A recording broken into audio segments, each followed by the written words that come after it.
Introducing new Vaseline shampoo. May milk nutrients para ang hair, strong inside, grows more beautiful outside.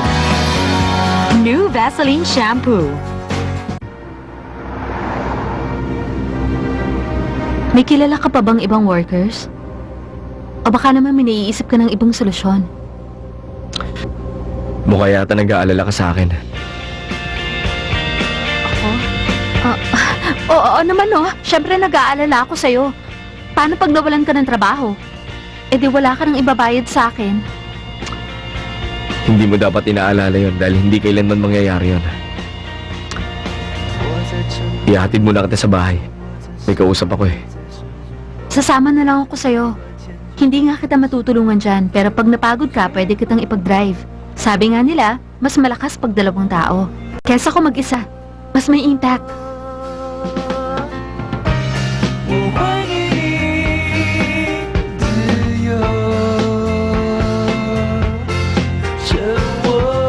Tara, uwi na tayo. Dodoblihin ko rin nyo. Ay, nako, sir. Okay, sige. Ayaw na Kung gusto namin. nyo, titriplayin ko pa. Hintay na yung pamilya Sige na naman, namin, eh. pumayag na kayo. Maganda naman yung project eh. Malaki ba yung bayan? Sige na, pumayag na kayo. Sige na, pumayag na naman kayo. Kinakausap kita. Huwag mo nga akong hawakan. Eh, hindi ka naman magaling, no?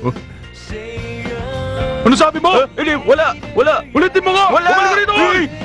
Umalis ka na nga! Huwag ka nang babalik dito, ha!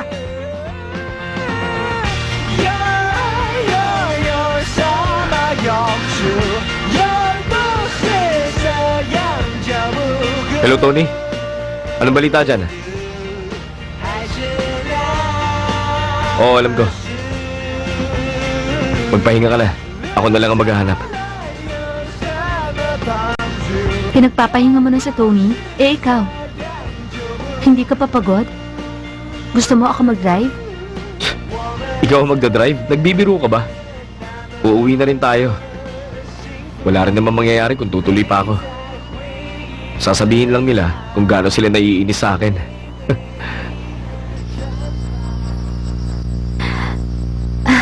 Alam mo, JV, yung tungkol sa pag-quit mo sa trabaho,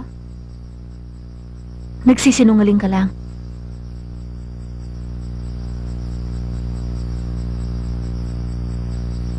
Dahil habang tinitignan ko palang ang mukha mong yan,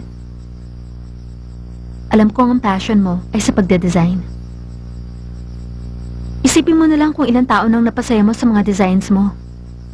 Kung mag-quit ka dahil lang sa isang problema, sa palagay mo ba hindi ka malulungkot nun? Hindi ka dapat sumuko na lang. Pwede mo pa ring malutas to.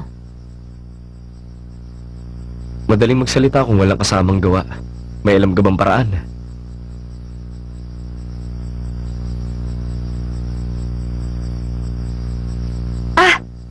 Pwede mong pakiusapang bumalik si Jerry Chen.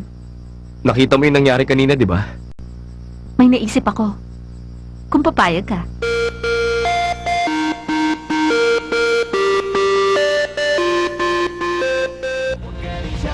Hindi ka ba makaintindi ng sinasabi ko? Kahit ano pang gawin mo, wala rin silbi yun. Dahil hindi na nga ako ang designer dito, okay? Kilala ko ang designer ng bahay na to, okay? At sa JV Song lang yon. Mamayang gabi pang turnover nitong bahay, kaya may ilang oras pa tayo, tama? Nakakapagod na ba ang 10-meter dash? Pansinin mo yung kasaling runners. Ibibigay nila ang best nila para makatapos, kahit hindi na sila yung panalo sa karera. Kung hindi mo tatapusin, paano mo makikita ang resulta? Masyado ka ma-pride, JV. Wala ka mapapala dyan. Hindi sa pinapagalitan kita. Masyado ka kasing prangka kung magsalita. Hindi mo siguro napapansin pero nakakasakit ka na. Dapat siguro. Basta nakikinig ka dyan sa maganda mong asawa. Sabi nga nila, maswerte yung mga nakikinig sa misis nila. Ang totoo, maswerte ka na nga dahil maganda yan na pangasawa mo eh. Kaya kung ako sa'yo, mas mamahalin ko pa siya. Nagkaganyan ka dahil na rin sa sarili mong kagagawan.